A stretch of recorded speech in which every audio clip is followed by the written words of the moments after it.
Oke, recording start. Bismillahirrahmanirrahim. Assalamualaikum warahmatullahi wabarakatuh.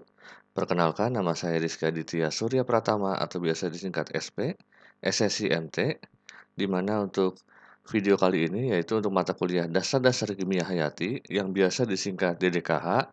Di pertemuan kedua ini, saya akan fokus menjelaskan mengenai sel. Ya, baik itu jenis selnya, bentuk selnya, dan juga sel di tumbuhan dan di hewan. Kira-kira seperti itu garis besarnya. Baik, tapi sebelum saya menjelaskan materinya, mari kita menonton dulu video mengenai sel ini sendiri, di mana sumber videonya dari GCSE YouTube channel.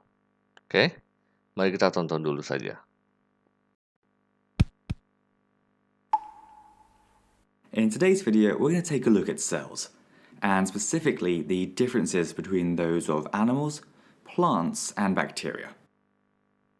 Cells are the smallest unit of life that can replicate independently, and they make up all living things. Although bacteria each consist of just a single cell, most animals and plants are made up of billions or even trillions of cells. If you consider all cells in general, we can split them into two groups: eukaryotic cells and prokaryotic cells.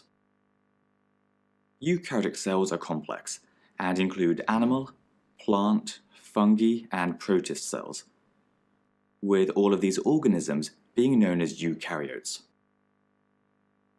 Prokaryotic cells, on the other hand, are more simple, and the cell itself is its own organism. For example, bacteria consist of a single prokaryotic cell, and so we class them as prokaryotes. One of the things you need to know is the structure of both animal and plant cells, and be able to compare the two. To do this, we need to take a look at the different parts of the cell, which are known as subcellular structures, or sometimes organelles. First, both cells are surrounded by cell membranes that control which substances can pass in and out of the cell, by only letting certain substances pass through. Both types also have a nucleus, which contains the genetic material, or DNA, that controls the activities of the cell. They're also both filled with a gel-like substance called cytoplasm, which is where the subcellular structures sit, and also where the chemical reactions take place. You can think of it as the water which fills a water balloon, but the consistency is closer to jelly. Then mitochondria provide the cells with the energy that they need to function by breaking down sugars in cellular respiration, which we'll take a look at in another video. And they both contain lots of ribosomes, which are where proteins are made. In addition to all of these subcellular structures, which are common to both cell types, plant cells also have a few extra bits. Around the outside of the cell membrane, they have a rigid cell wall made of cellulose to provide support and structure to the cell, which is really important because if too much water entered the cell, it could burst.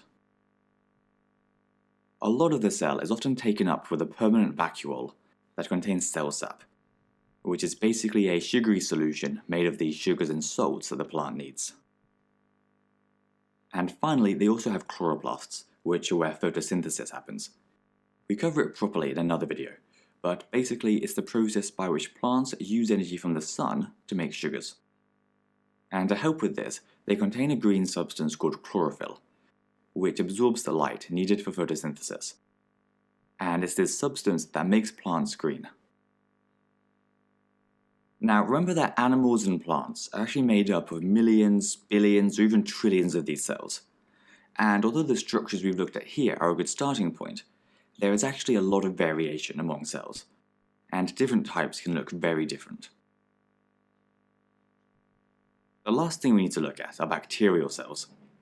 Bacteria are prokaryotes and consist of a single prokaryotic cell, so we can call them unicellular, meaning one cell. Just like some eukaryotic cells, they have a cell membrane, cell wall, ribosomes, and cytoplasm. However, they don't ever have mitochondrial chloroplasts, and their genetic material isn't kept inside a nucleus. Instead, they have a single circular strand of DNA that's free to float around the cytoplasm and that contains all of the genes that they need in order to survive and reproduce. Some bacteria also have additional small rings of DNA called plasmids that carry extra genes, like antibiotic resistance, which the bacteria don't need on a daily basis, but may sometimes come in handy. Bacteria can also have flagella, which are thread-like structures that protrude from the bacteria and can rotate to propel the bacteria forward so that it can move around. Anyway, that's all for this video, so hope you enjoyed it, and we'll see you next time. Oke, jadi seperti itu kira-kira ya penjelasan singkat dari video mengenai sel ini. Berikutnya saya baru masuk ke materinya. Saya mulai dari definisi sel itu sendiri. Jadi seperti bisa dilihat, sel itu seperti ini ya secara garis besarnya. Ada sel untuk eukariotik untuk tumbuhan dan juga yang hewan. Jadi sel itu secara definisi adalah suatu unit struktural dan fungsional yang fundamental dari makhluk hidup. Itu kira-kira penjelasan atau arti secara literally dari sel ini. Sel merupakan unit terkecil dari suatu organisme yang menunjukkan fungsi-fungsi kehidupan atau hayati dalam hal ini. Nah, sel juga merupakan struktur penyusun jaringan tubuh dari suatu organisme. Dan sel biasanya tersusun dari molekul-molekul yang kompleks ya untuk eukariotik ini. Kalau yang prokariotik itu biasanya sel yang sederhana, simple gitu. Seperti yang dijelaskan tadi di video. Oke, itu mengenai definisi sel. Berikutnya saya akan masuk ke organisme. Jadi organisme itu dibagi menjadi dua jenis yang utama, yaitu yang prokariotik, yang simple, yang seperti yang dijelaskan di video tadi, dan eukariotik yang kompleks. Apa bedanya prokariotik dan eukariotik? Organisme prokariotik itu tidak memiliki membran inti. Dengan kata lain, tidak mempunyai batas yang jelas antara sitoplasma dan nukleoplasma. Jadi nyatu aja karena nggak punya membran atau pelapis untuk inti selnya. Sedangkan untuk yang eukariotik itu memiliki membran inti. Sehingga ada batasan yang jelas antara sitoplasma dan nukleoplasma gitu.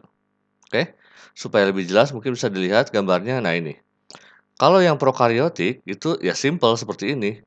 Jadi nggak ada batasan antara sitoplasma dan juga plasma membran yang ada di membungkus nukleus gitu. Jadi semuanya menyatu. Strukturnya kira-kira seperti ini, ada pilusnya atau flagellanya, ini flagellum untuk bergeraknya. Lalu dari bosom ada DNA, satu strand saja. Ada membran plasma, ada dinding sel walaupun di sini juga beda ya dengan dinding sel pada sel tumbuhan yang kompleks, dan ini bentuknya dalam bentuk kapsul yang membungkus gitu. Contoh sel prokariotik adalah ganggang biru ini. Jadi sederhana saja strukturnya.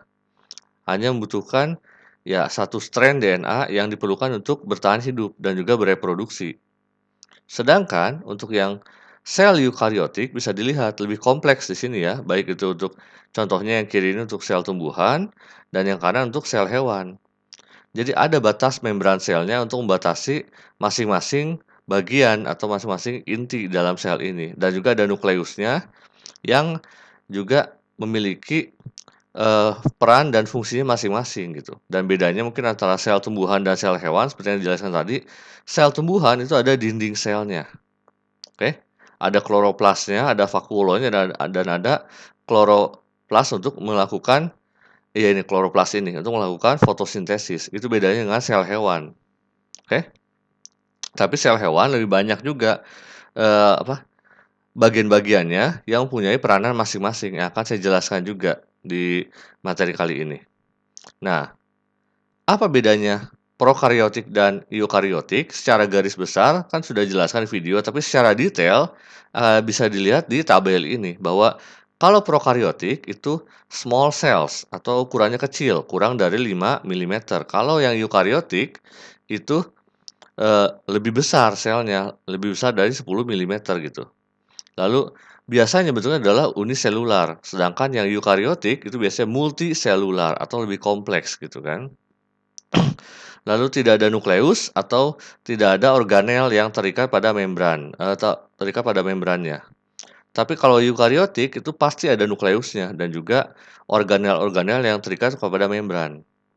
Prokariotik DNA-nya itu berbentuk sirkular tanpa protein, sedangkan kalau eukariotik DNA-nya linear dan biasanya terasosiasi dengan protein untuk membentuk kromatin. Ribosomnya ukurannya small atau kecil ya, sedangkan kalau yang eukariotik ribosomnya ukurannya besar 80. Kalau ini 70S, ini 80S. Kalau yang prokariotik itu tidak ada sitoskeletonnya atau tidak ada kerangkanya. Kalau eukariotik pasti ada sitoskeletonnya gitu. Prokariotik itu pembagian selnya itu dengan binary fission. Tapi kalau eukariotik pembagian selnya itu dengan mitosis atau meiosis.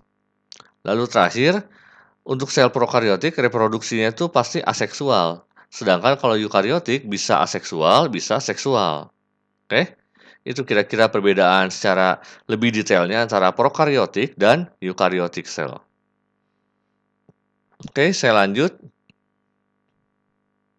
Nah, nukleus. Jadi nukleus adalah inti sel di mana strukturnya bisa dilihat seperti ini. Di mana yang pentingnya yang inti dari nukleus ini adalah ada 4. Pertama adalah nuclear envelope atau ya lembaran nuklirnya atau pelapisnya lah. Di mana ini terdiri dari double trimelar membran atau double bilipid bilayer. Lalu ada juga pori-porinya, nuklir pori-pori atau pori-pori nukleus lah. Ini untuk menghubungkan atau jalur antara nukleus ke sitoplasma atau cairan dalam sel. Lalu di dalamnya ada kromatin dan juga kromosom. Ini yang mengandung DNA di dalam nukleus tersebut.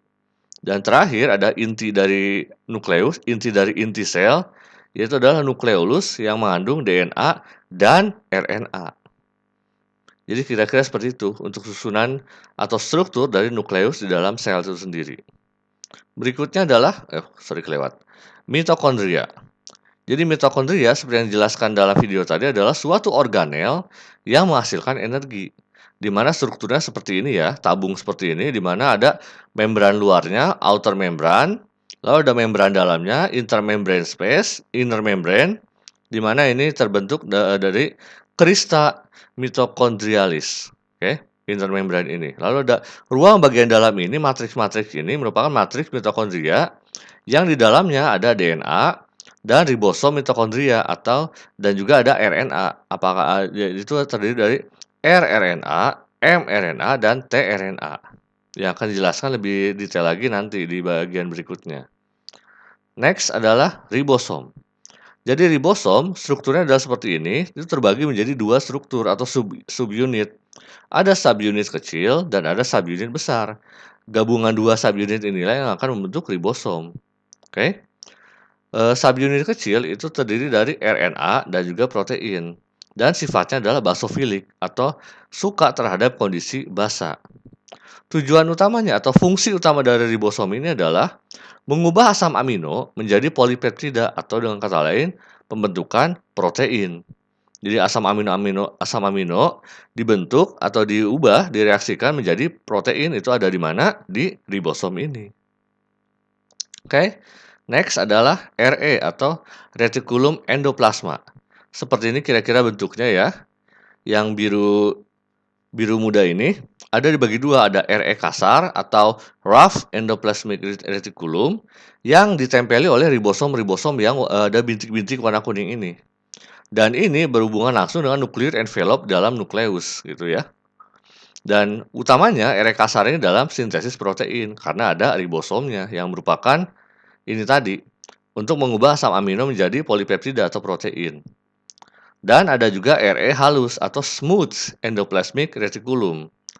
Ini tidak mengandung ribosom, jadi nggak ada yang ditempeli oleh ribosom. Dan posisinya itu ada di posisi terjauh dari nukleus, karena ada di bagian luarnya yang menempel langsung dengan nukleus itu adalah RE kasar. RE halus ada di luarnya. Fungsinya apa? Lebih ke sintesis lipid.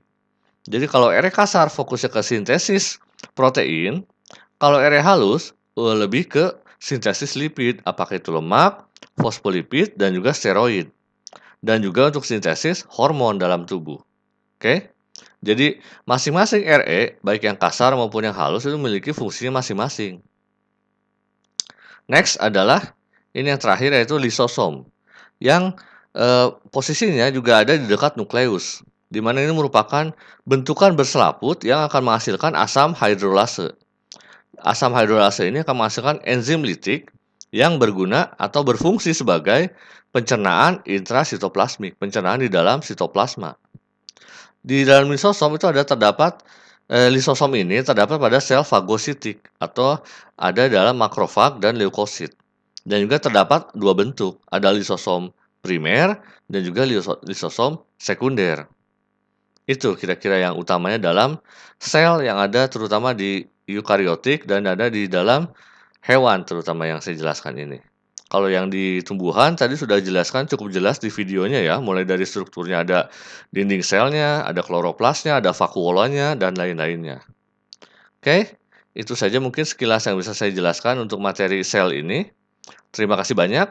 Jangan lupa klik like, komen, dan juga subscribe channel saya ini ya. Wassalamualaikum warahmatullahi wabarakatuh.